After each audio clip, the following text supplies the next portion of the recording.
Juli 2026. Percepatan implementasi solar dengan campuran 50% biodiesel berbasis minyak sawit ini menjadi bagian dari 8 butir transformasi budaya kerja nasional dalam menghadapi dinamika geopolitik global.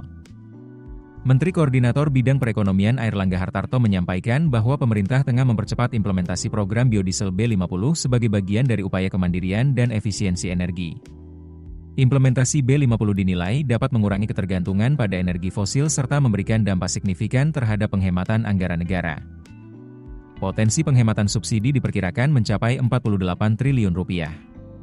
Pertamina telah siap untuk mengimplementasikan blending, dan ini berpotensi mengurangi penggunaan BBM berbasis fosil sebanyak 4 juta kiloliter, kata Airlangga dalam keterangan resmi yang disampaikan pada Selasa, 31 Maret 2025. Gabungan Pengusaha Kelapa Sawit Indonesia menyambut kebijakan tersebut.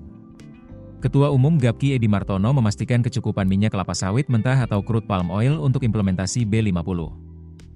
Dalam hitungan GAPKI, pasokan CPO untuk kebutuhan bahan baku B50 mencapai 16 juta ton dalam setahun. Jumlah tersebut meningkat sekitar 3 juta ton dibandingkan kebutuhan CPO untuk B40 yang sekitar 13 juta ton. Dengan perhitungan tersebut, maka kebutuhan CPO untuk B50 diproyeksikan bertambah sekitar 1,5 juta ton, lantaran implementasi berlaku mulai 1 Juli 2026 atau pada semester kedua. Untuk implementasi B50 secara produksi cukup. Hanya karena produksi stagnan, apabila ada kekurangan kemungkinan yang akan berkurang adalah volume ekspor.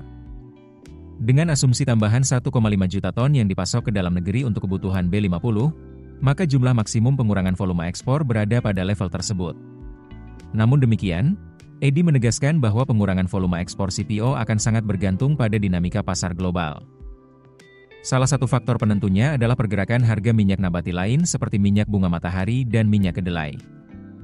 Merujuk rilis Kementerian Energi dan Sumber Daya Mineral pada Oktober 2025 lalu, implementasi B50 akan meningkatkan porsi bahan bakar nabati atau fatty acid methyl ester dalam solar secara signifikan. Kebijakan ini diharapkan mampu menekan bahkan menggantikan volume impor solar, sehingga pasokan energi lebih bertumpu pada sumber daya domestik. Meski begitu, sejumlah industri pengguna memberikan catatan terhadap percepatan implementasi B50, terutama dari sektor jasa pertambangan dan alat berat. Sekretaris Eksekutif dan Koordinator Operasi Asosiasi Jasa Pertambangan Indonesia, FX Richer Firmanto Nasrani menyoroti kesiapan produksi dan distribusi, serta kualitas VEM untuk B50. Ia mengingatkan bahwa sifat biodiesel yang mudah menyerap air dari udara dapat menimbulkan risiko endapan dan korosi yang berdampak pada mesin alat berat. Di samping risiko penurunan performa alat, pemakaian BBM juga berpotensi meningkat atau lebih boros sekitar 3% hingga 5%. Richer menekankan bahwa sektor pertambangan memiliki karakteristik operasional yang berbeda dibanding sektor lain. Industri ini bersifat site-based, beroperasi 24 jam, dan sangat bergantung pada alat berat serta logistik berbasis bahan bakar. Menurutnya, implementasi B50 berpotensi meningkatkan biaya operasional bagi kontraktor tambang. Ia menjelaskan bahwa biaya bahan bakar menyumbang sekitar 35% hingga 40% dari total biaya produksi di industri jasa pertambangan.